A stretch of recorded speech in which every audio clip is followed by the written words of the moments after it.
I want to welcome in Jon Shestakofsky, the Vice President, Communications and Education for the Baseball Hall of Fame. We're going to go by Shesta because I've almost mispronounced his name like 100 times in prepping for the interview. How often does that happen to you, Shesta? Thanks for being with us. I would say it's a constant, and one of the great things about baseball is everyone has a nickname. So Shesta is what 99% of the people in baseball call me. To my family, I'm John, and to pretty much nobody, I'm Mr. Shestakovsky. Well, hey, speaking of being called Shesta and having a nickname, was it last year when you came back to Fenway Park, David Ortiz, after getting into the Hall of Fame? Weren't you with Big Papi and he was calling you Shesta? I heard Big Papi making the rounds with you. Yeah, man, that was so incredible. My whole baseball life kind of went full circle last year with David Ortiz's induction to the Hall of Fame.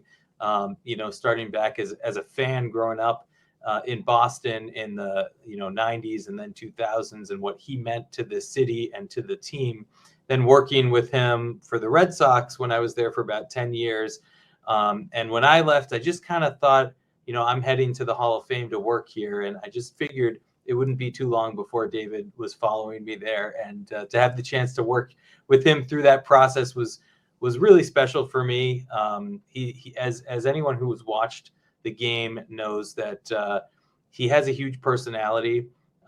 He's an incredible performer on the field, but he's also he has this magnetic ability to make everyone feel like they're special and like they're a part of his world, because they really genuinely are. And that's the kind of person he is, and that's really what his priority is. It's making an impact, and whether it's on the ball, like you see behind me here, or individually, that's really what he's all about.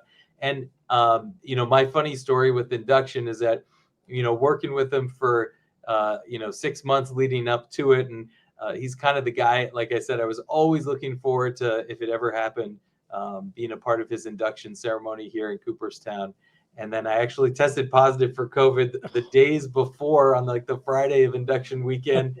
And so I wasn't able to be there in person, but we did get enough done, I would say, over FaceTime to make it work. And he did such a good job. They're so proud of what he did up there, and the messages that he sent when he was on the induction stage. Incredible legacy on the field. And again, just as important to him is what he's done off the field. Well, I have a lot of baseball-related questions for you over the next 15 minutes or so. But before that, were you on a boat this past weekend? I was.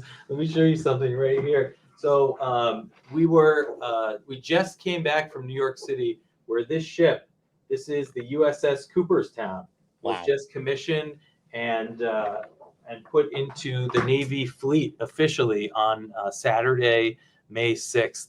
Really a special event for so many reasons, and something that we've been working with the Navy and working towards for 4+ years ultimately. But what makes this ship so special is that it's really named to honor the Hall of Famers who basically stepped aside from baseball in their careers to serve in the U.S. military during wartime. And believe it or not, there are 70 Hall of Famers who fit that bill, and it ranges all the way from the Civil War to World War I, World War II, and the Korean War, where we have this kind of representation. Names like Bob Feller, Phil Rizzuto, Ty Cobb, Christy Mathewson, some of the real foundational pillars of the greats of the game when you think about baseball history. Ted Williams, all the way up to some of our recent new inductees like Gil Hodges and Buck O'Neil, who only last year received their Hall of Fame induction. It's an important story, and we tell that story here at the museum. Those individuals who fit the bill, 70 of them, that's a full 1/5 of those who have plaques in Cooperstown. And each one of those plaques underneath rests a circular medallion that identifies their branch of service and the conflict in which they participated. So it's a nod to courage. It's a nod to self-sacrifice, and really putting your country ahead of your own personal needs, and really what it means to step aside from something you love and something you're aspiring to be for the betterment of this nation. A special message. And what makes that ship so special is that it now is kind of decked out like the Hall of Fame. Every one of those, every one of the rooms, whether it's a room where the sailors are sleeping in their bunks or the mess hall or something like that, they all have a plaque on the door representing one of those Hall of Famers, one of those 70 Hall of Famers who were military wartime veterans. There's inspirational quotes and pictures, information about Navy vets especially, and it's just a whole baseball theme that crew has really rallied around. They call themselves the heavy hitters, and the ship's motto is America's away team. So they're really bonding over this, the fact that they are responsible for sustaining these incredible legacies wherever they go, and that they're really a part of this now. Hall of Fame weekend is a home game for you. Traveling to New York City is not that far. Didn't this March, weren't you out in Chinese Taipei with the World Baseball Classic? Exponentially more travel for you in that trip. Yes, I've done a lot of travel for baseball, whether it's with the Red Sox or the Hall of Fame here, but have never traveled as far as Taiwan. But that was something I was privileged to have the chance to do for MLB, working with MLB to run their press operation out in Taiwan. We had, as it turned out, 5 teams out there, and three Hall of Famers as part of those 5 teams. So the first thing I did when I fly 14, 15 hours to get to Taiwan. It was about a 24-hour trip from Cooperstown to JFK to Taipei to Taichung. And about the first thing I did when I got there was put together a press conference with our 3 Hall of Famers. I said, I could have seen these guys in Cooperstown. Why am I leaving town? But it was a really special event. The way that the fans in Taiwan not only embrace and love baseball, but just fascinating to watch what fans do during the games. And maybe some of your listeners were able to catch a couple of those games with Chinese Taipei. And as a home game, man, it is nonstop music and chanting and singing and dancing, and the whole crowd singing in unison. Very, very powerful and a lot of fun to watch, especially when one of their players does something great, like hits a home run or a grand slam. The place goes crazy, as one would expect. But a different vibe from here in America, and a really cool thing to see in person. What was your overall impression of the World Baseball Classic in general? Something that baseball has tried to grow over the last 17 years since its inception. This year, it seems to have really reached a fever pitch. You were there firsthand. What was your overall experience? Yeah, I was there from Taiwan until and also at the final couple games in Miami, and I couldn't agree more. This has obviously been a priority for Major League Baseball to help globalize the game over the last 15, 20 years, and this tournament, I think, has succeeded. And this maybe we're going to look back as the turning point of when this tournament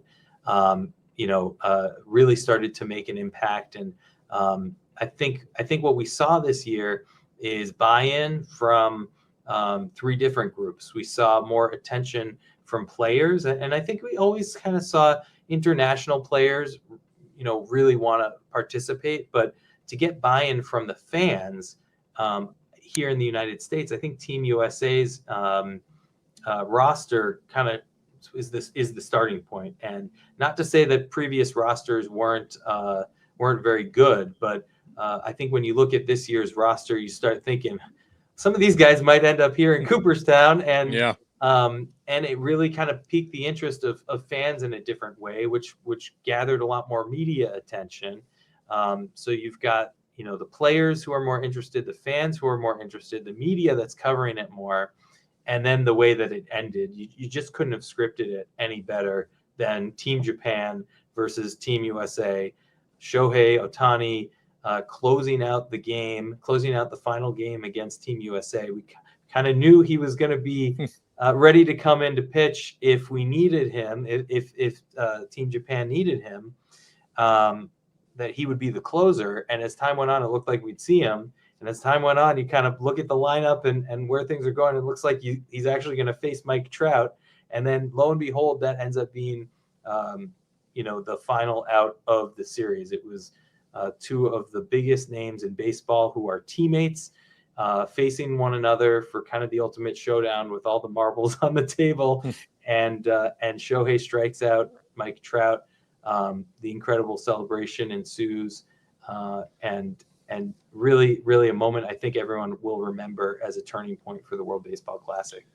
Pardon me for not knowing the answer to this already. Maybe we've already gotten there, but do you think we'll get to the point where World Baseball Classic is mentioned on someone's Cooperstown plaque, like where you see for Ichiro in a couple of years, I think 2-time World Baseball Classic champion. Will we see that stuff? It's a great question. I actually started thinking about that myself in the last couple of months. And, I guess it's hard to say. It's very hard to say. And maybe we're just not there yet.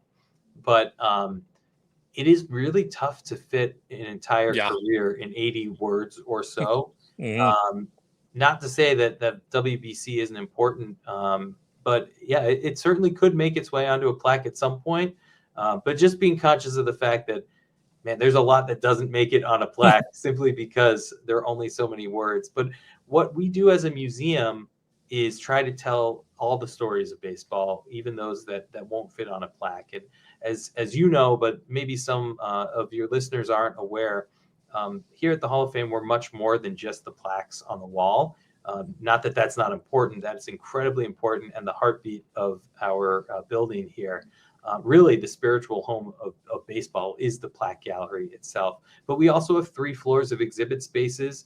And really, we are a museum that tells the story of baseball, its history, and its greatest performances and players, but also why baseball is so important and how it's interwoven into the fabric of this country, and the global stage as well. So we do collect artifacts from the World Baseball Classic. Shohei Ohtani has been so generous with us in the past, and once again was happy to donate something to us. He gave us the cap that he was wearing when he struck out Mike Trout, and the cap that he threw up in the air. That's kind of the freeze frame that people remember of that celebration. So we have a number of artifacts from the WBC, and that story of baseball on the global stage is something that we'll try to tell and continue to tell even better in the future. Is it ever hard to get a player to give something to the Hall of Fame? I mean, these are memories from their career also. They may not want to give up certain things. Is it ever hard to get something from a player or a manager? No, I wouldn't say. I mean, there's sometimes some legwork involved simply because of the preparation and the time and energy that it takes to execute everything that we're trying to do. But, when I'm walking into a clubhouse after an incredible performance or after a World Series victory or the All-Star game with the MVP, there's an understanding that this is history and it needs to be documented and preserved. And what's great is there's always enough to go around too between the Hall of Fame here. What the player wants to keep. The player wants to keep something. If the player wants or the team wants to collect something as well, there's always enough history to go around.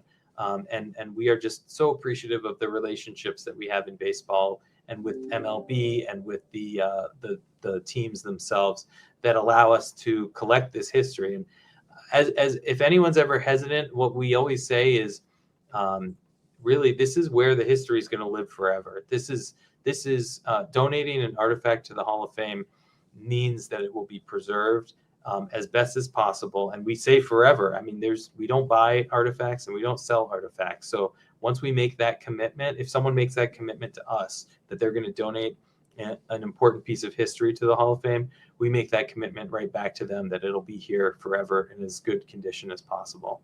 How much pressure is there on the people who work at the Hall of Fame, knowing the age, value, importance of the things you're handling on a day-to-day basis? I don't know how many people in the Hall of Fame truly get to handle this stuff, but how much pressure goes into that?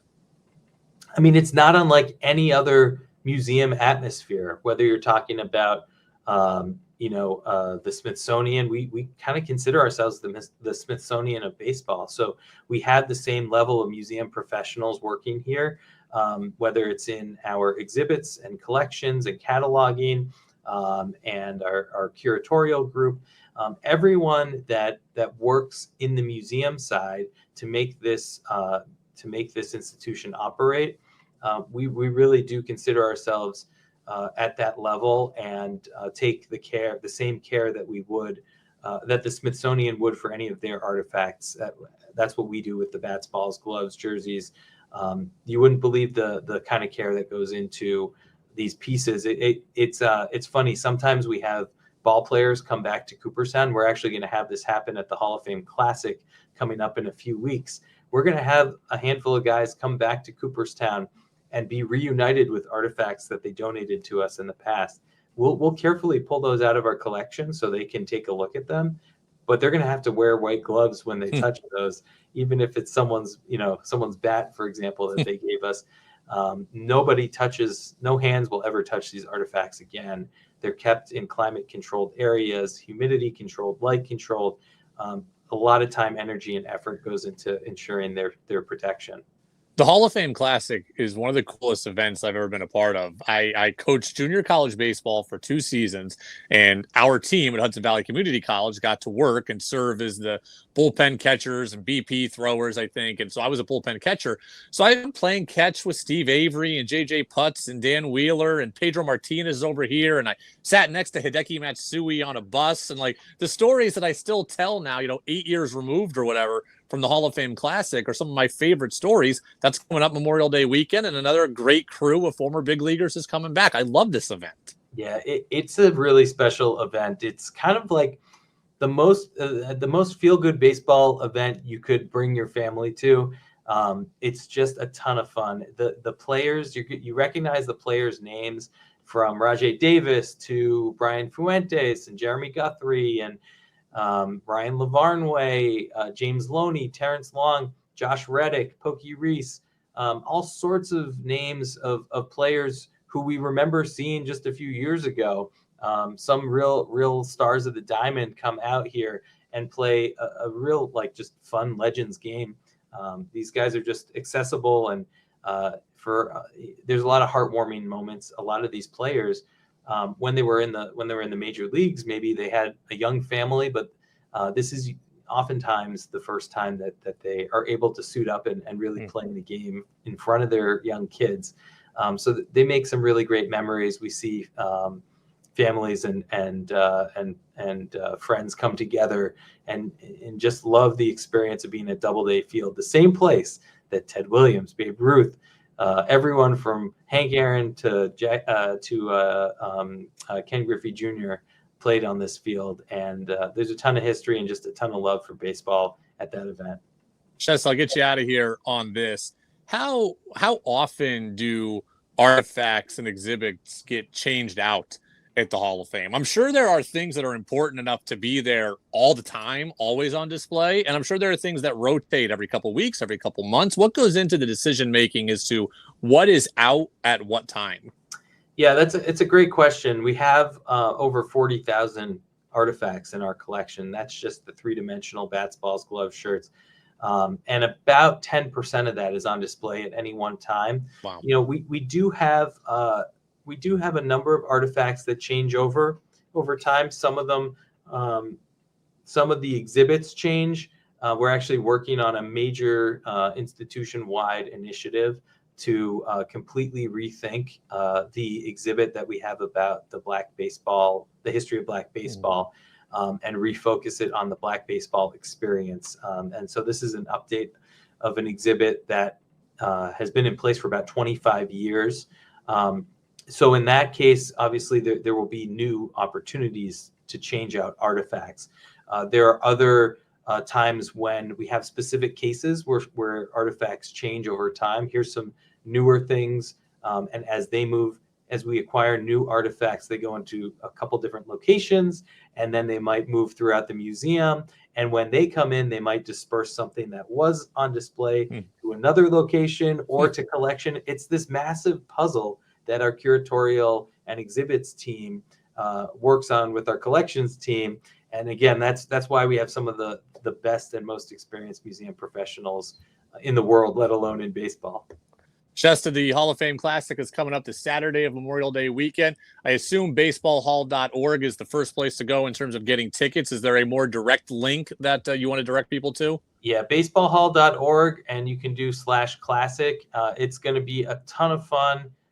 It always is, and we guarantee. I like to give my wishful guarantee that people come to this game and then they really want to come back every year and enjoy it. So I hope everyone listening takes the time to check the schedule for Memorial Day weekend. Saturday, May 27th is the day of the game here in Cooperstown at beautiful and historic Doubleday Field.